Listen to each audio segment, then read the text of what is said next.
Welcome back to Thriving Teen Tuesdays. I am so excited. Today I am joined by my lovely better half. His name is Dennis. You know him from Connected Arts. Hey, I'm here. And so as promised last week, I did say we're starting a new thing called Thriving Teen Tuesday. I don't have my t-shirt because, we're on vacation at the moment and I forgot my shirt, but don't worry about that. But we're here to talk about the first topic, which is, if you got a hint from the last video that I did, which was having relationships with other people starts with yourself. So today we're starting with us, finding yourself. So finding yourself, the questions that you can ask to develop yourself, some of the things that you can do to develop yourself. And then next week, we're going to be talking about the action. So this is going to be, I've asked myself these questions. What do I need to do to go forward to develop myself a little bit? So today, finding yourself, the question. So relationship with yourself, like I said, starts with relationships with other people starts with yourself. Because if you don't have anything to give, there's nothing to give. Okay, so you have to be able to work on yourself to develop yourself in order to be able to give unto others. So what does that mean to you? I mean, that's insane.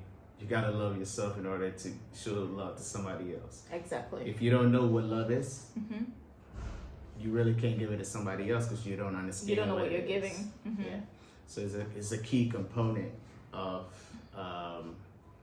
that process, of that relationship step.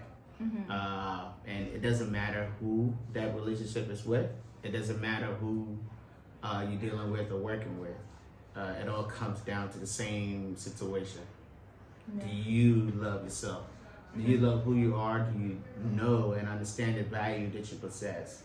Those type of things, come together in order to understand it and give it to somebody else and show somebody the same thing that you want shown to you.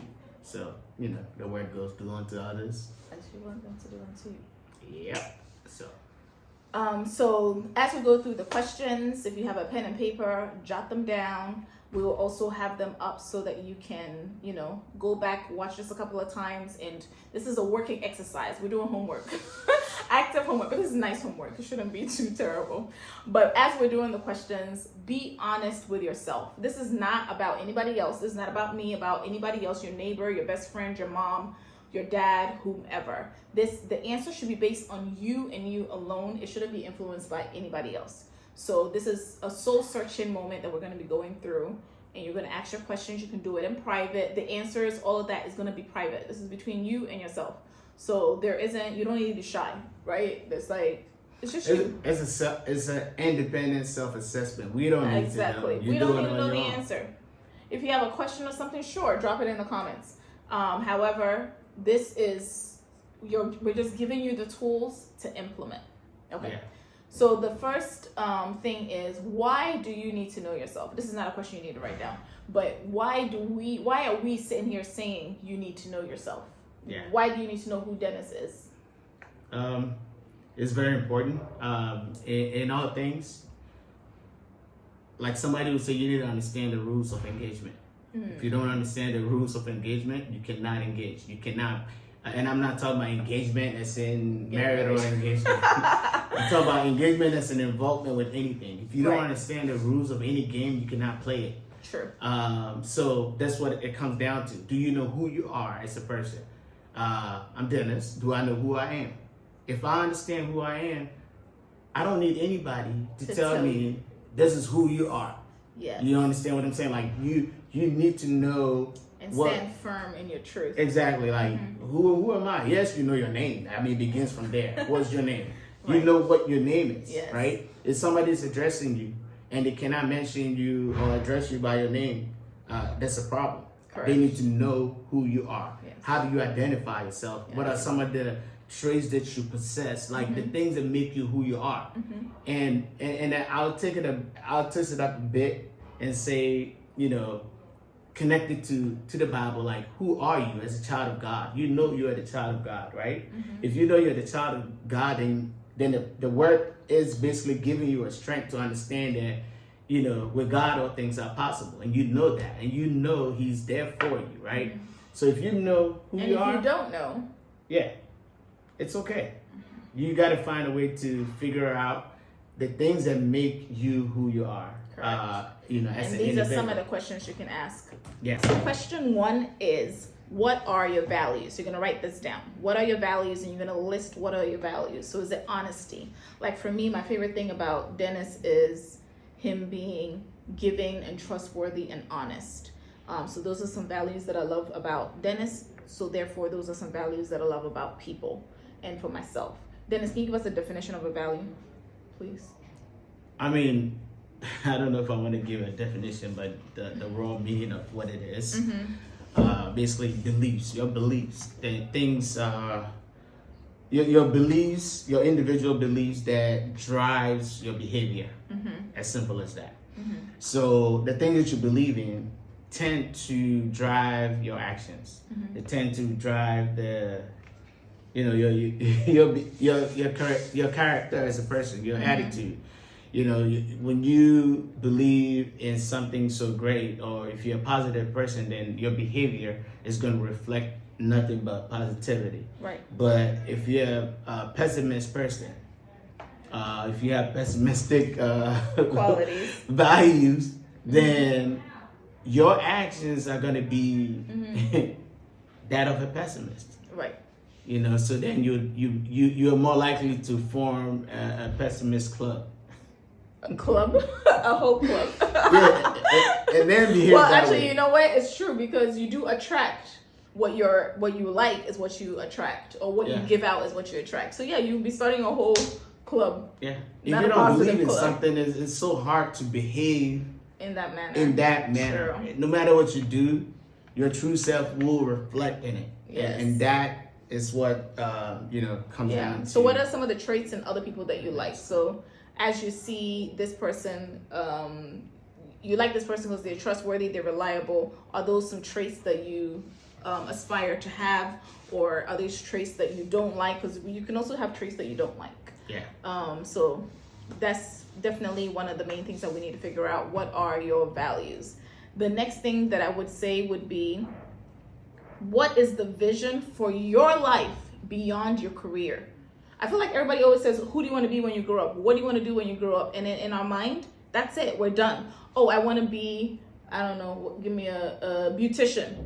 And your head is, I want to be a beautician. Once I'm a beautician, your life is not over. Like, you continue to live.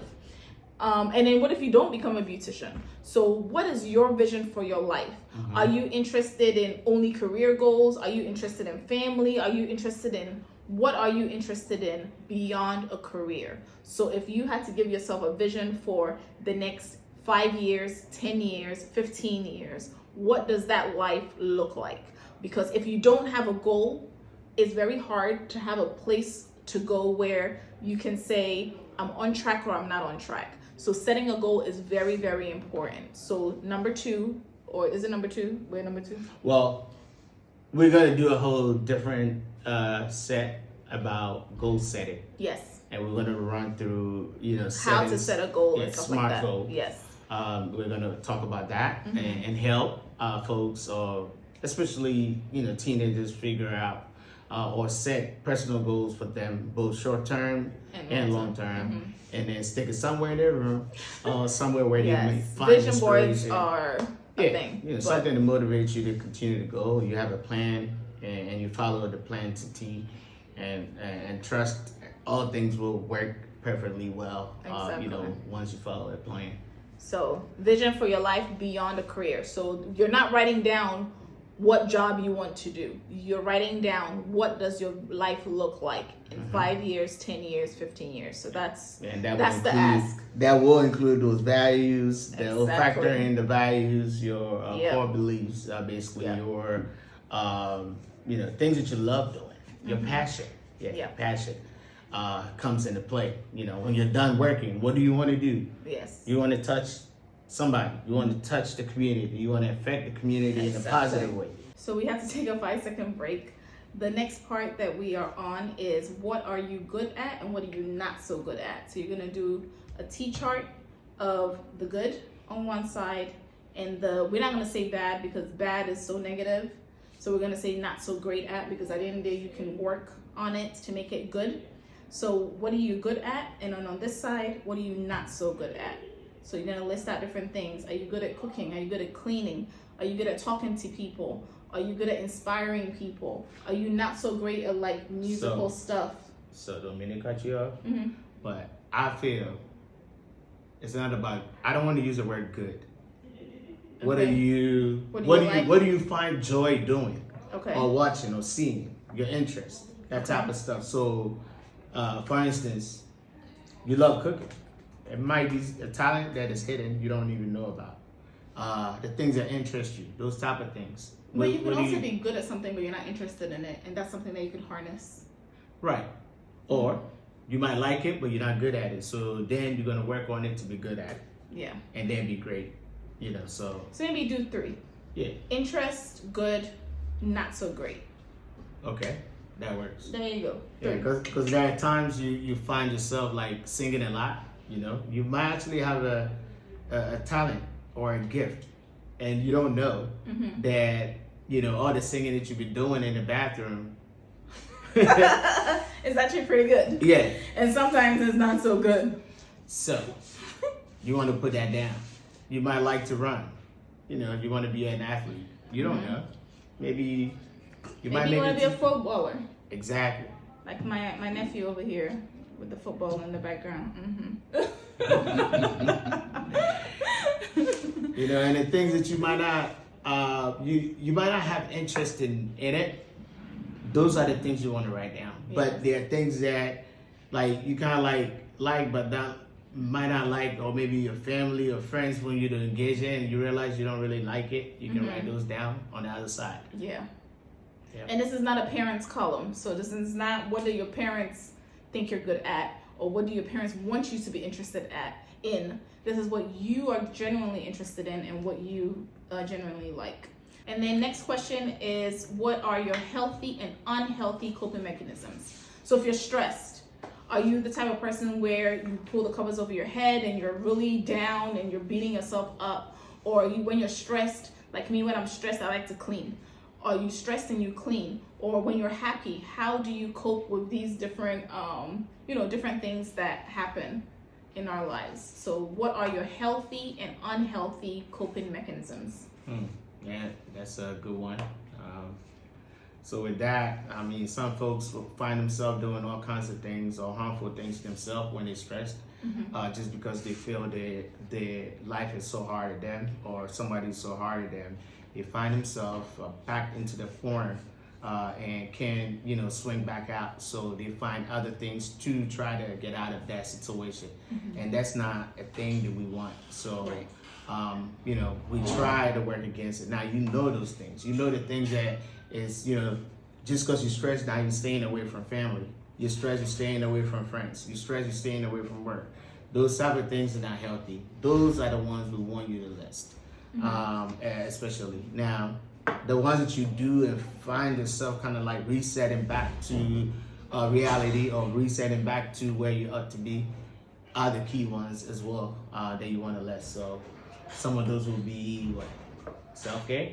Yeah, definitely self-care. That's definitely on here. What does self-care look like to you? So does self-care mean taking an extra 20 minutes in the shower, doing a facial, getting your nails done, going shopping, reading a book, getting a massage? What does self-care look like to you? So that's a question that you're asking. What does self-care look like to you?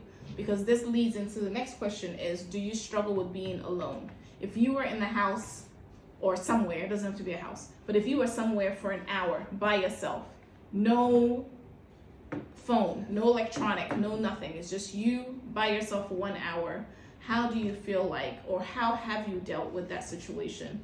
And how did you cope well? Did you not cope so well? Is me saying being 1 hour without your phone like the end of the world? Like, what does that mean to you? So it's some time to reflect on 1 hour. If you were given 1 hour right now where you couldn't do anything else besides be by yourself, what does that look like to you? Does that seem like a struggle, or does that seem like a breeze?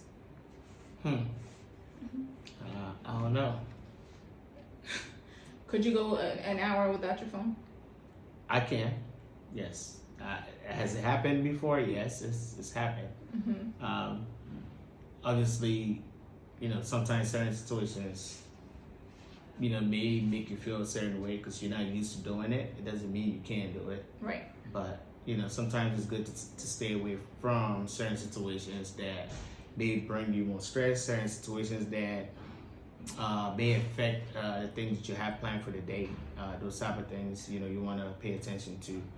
Less them so you are more intentional in the ways that you go on about your daily living and things of that nature. So the next is feelings validation. So this is allowing yourself to experience, various things and realizing what are your triggers. So right now what you're asking yourself is, what are my triggers? What leads me to happiness? What leads me to sadness? What leads me to disappointment? So if I bummed my test, am I sad?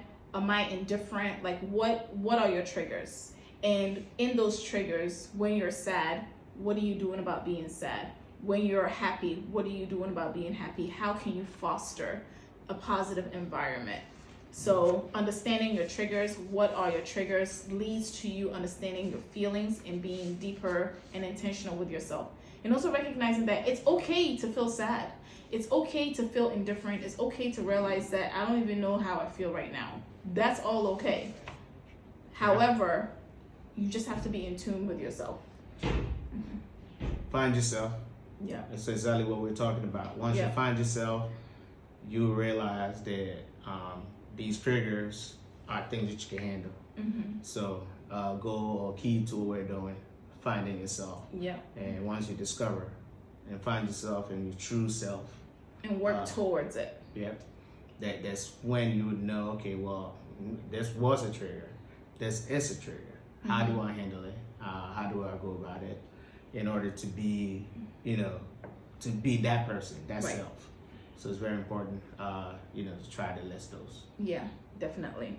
So the next video that we're doing, as mentioned, is going to be finding me the action. So we've listed all these questions, a lot of questions. We've listed all these questions. Now, it's not just you list the questions and then you fold the paper and you go about your business. No, it's what is the action you're now going to take behind that to do better or to improve or to just, just a little tweak here and there.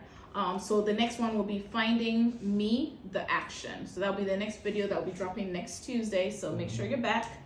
And don't come back alone. Send it to somebody else. We will be doing lives, but right now, as mentioned, we are on vacation and there's a huge, well, not that huge, but there's a time difference. So we're going to do the live when we return. But for right now, we'll have our pre-recorded sessions. And when we do come back and we're doing live, we will be doing an ask your questions. So if you have any questions, that I will post to let you guys know when that video is when that live is gonna be. But that will be the opportunity to ask live questions as well. But for now, please put it in the comments. We will read them. We will respond as best as to our ability. We also trying to enjoy our vacation a little bit, But we will do our best to enjoy and join you guys. All right, hit a road, hit your room, start on this journey to discover yourself. Yes. Discover yourself. And this is not sad homework, so don't think, ugh. This is for yourself, growing and developing, because we already know relationships is not about other people. You have to have a relationship with yourself in order to give to somebody else. You can't give what you don't have. So let's work on what we have and making it better. Yeah. Not saying you're bad, but we can always be better. Yeah. So always remember, growing up is real. So let's slow down and be intentional so that we can thrive in our relationships. Yeah, I'm about to go find myself. I'm going to discover myself. I'm still on that journey. Yes. So to you all teenagers, hit the books, hit the paper, yes, hit the road, hit the room, hit your comfort zone, and do what? Discover yourself. Yes, and we will see you next week for action time, okay? See you next week. Looking forward to it.